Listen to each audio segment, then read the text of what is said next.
বিমের এই extra রডগুলি L/4 হিসাবে দিতে হয়। এটি রয়ে দেওয়া আছে। এবার L/4টা কি, L/4 হিসাবে কতটা লম্বা রাখতে হবে এবং বিমের কোন রডের কী নাম, বিমের এক্সট্রার কোন রডের কী নাম, সমস্ত জানতে আজকে শুরু থেকে শেষ পর্যন্ত দেখতেই হবে। বিমের এই এক্সট্রা রড L/4 হিসেবে দিতে হয় এবং বিমের রিংয়ের স্পেসিং সেটাও কিন্তু L/4 হিসেবে দিতে হয়। প্রথমে জানুন L/4 এর মানেটা কি। এটি হচ্ছে আপনার L/4, লেন্থকে 4 দিয়ে ভাগ করা হয়েছে, এটাই আপনার L/4। যদি L/3 হতো, L 4 জায়গায় 3 বসতো। বিমের উপরে যে রডটি আছে এটি বিমের টপ স্টিল, আর নিচে যেটি আছে বিমের বটম স্টিল। বিমের নিচে যে মেইন রডটি এটা বিমের বটম স্টিল, আর উপরে যেটা আছে এটা বিমের টপ স্টিল। এইবার বিমের বটম স্টিলের উপরে যে রডটি আছে এটা বটম এক্সট্রা। এই বটম এক্সট্রা রডটি কতটা লম্বা হতে হবে এটা মনে করে রাখুন, খুবই গুরুত্বপূর্ণ। L/4 বলা হয়েছে। L/4 এর মানেটা হচ্ছে, আগে একটা কলম দেখতে পাচ্ছেন, এই কলমের সেন্টার থেকে,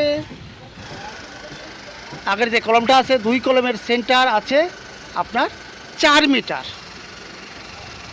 তাহলে 4 মিটারকে L/4 হয়েছে 1 মিটার হয়। আপনার কলমের সেন্টার থেকে 1 মিটার ছেড়ে দিয়ে আপনার বটম এক্সট্রা লাগবে। সেম অপর দিকে কলমের সেন্টার থেকে 1 মিটার ছেড়ে দিয়ে বটম এক্সট্রা লাগবে। তাহলে বন্ধুরা জানতে পারলেন বটম এক্সট্রা কতটা লম্বা হতে হবে। L/4 হচ্ছে 4 মিটার, 4 মিটারকে 4 দিয়ে ভাগ করলে হচ্ছে 1 মিটার। কলম সেন্টার থেকে 1 মিটার ছেড়ে দিতে হবে। সেম আগের সাইডেও, ডান সাইডে কলমটা সেন্টার থেকে 1 মিটার ছেড়ে দিয়ে মাঝখানটায় বটম এক্সট্রা লাগবে। ক্লিয়ার? এবার টপ এক্সট্রা 2 টাইপের।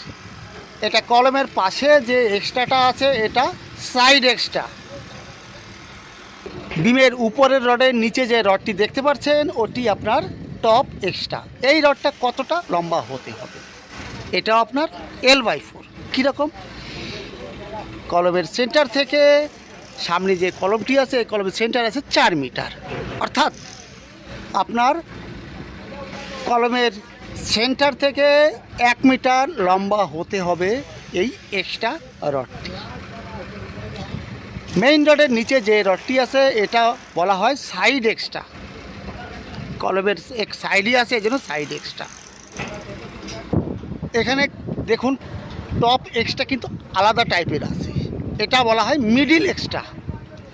এটা কলমের 2 সাইডে সমান আছে, এটা মিডিল এক্সট্রা। উপর টপের রডের নিচে যে মিডিল এক্সট্রাটা আছে এটা কত লম্বা হতে হবে, এটাও সেম আপনার L/4। এই কলমের সেন্টার থেকে আগের কলমের সেন্টার আছে 4 মিটার, অর্থাৎ 4 মিটারকে যদি 4 দিয়ে ভাগ করি তাহলে হচ্ছে 1 মিটার। আপনার টপ এক্সট্রাটা হতে হবে সেন্টার থেকে 1 মিটার ডান দিকে, সেন্টার থেকে 1 মিটার বাঁ দিকে, এটা হলে মিডিল এক্সট্রা। টপের নিচে যে রডটি আছে সেটা টপ মিডিল এক্সট্রা।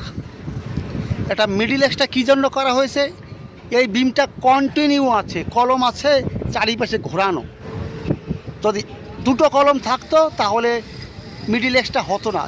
এই সাইডে কলম আছে, ডান দিকে বাঁ দিকে কলম আছে, এই জন্য এটা মিডিল এক্সট্রা করা হয়েছে। আর এই মিডিল এক্সট্রা কতটা লম্বা হতে হবে L/4 হিসাবে? এই কলম থেকে ডান দিকের যে কলমটি আছে এর সেন্টার আছে 4 মিটার। সেম লেফট সাইডে বাঁ দিকে যে কলমটি আছে এর সেন্টারও 4 মিটার, অর্থাৎ 4 মিটারকে যদি 4 দিয়ে ভাগ করি L/4 হিসাবে হচ্ছে 1 মিটার। কলম সেন্টার থেকে ডান দিকে 1 মিটার থাকতে হবে, বাঁ দিকেও 1 মিটার থাকতে হবে। এটা হলো টপ মিডিল এক্সট্রা। এবার বটম এক্সট্রা যেটা দেখুন, কলম থেকে 1 মিটার ছেড়ে দেওয়া হয়েছে, এই সাইডেও কলম থেকে 1 মিটার ছেড়ে দেওয়া হয়েছে। মাঝখানটায় আমার বটম এক্সট্রা ব্যবহার করেছি। তাহলে বন্ধুরা, যে বিমের এক্সট্রা রড 2 কলমের ডান দিকে বাঁ দিকে যে রডটি আছে সেটা টপ মিডিল এক্সট্রা, আর নিচে যেটা আছে বিমের ওটা বটম এক্সট্রা। এবার টপ সাইড এক্সট্রা কোনটি? এখানে দেখুন একটা কলম, 2টো কলম আছে। এই কলমের আগে কোনো কলম নেই, এই জন্য এখানে সাইড এক্সট্রা ব্যবহার করা হয়েছে।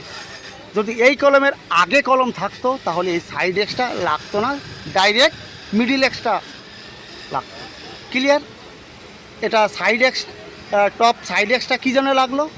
এই কলমের আগে কোনো কলম নেই, একটাই কলম আছে, এর অপোজিট সাইডে কোনো কলম নেই। এর ডান দিকে একটা কলম আছে, 2টোই কলম আছে, একটা কলম 2টি কলম আছে। এই জন্য 2 কলমে এইরকম আপনার টপ এক্সট্রা সাইড এক্সট্রা হবে, এখানে মিডিল এক্সট্রা লাগবে না। মিডিল এক্সট্রা কখন লাগবে? দেখুন এখানে 1, 2, এদিকে 3টে 4টে কলম আছে, সেই ক্ষেত্রে আপনার মিডিল এক্সট্রা ব্যবহৃত হবে। এইবার রিংয়ের স্পেসিংয়ের ক্ষেত্রে L/4 হিসাবে ড্রয়িং আছে 100 স্পেসিং আর আছে 125 স্পেসিং। এর মানেটা কি? সেটাও আপনার L/4। কীরকম?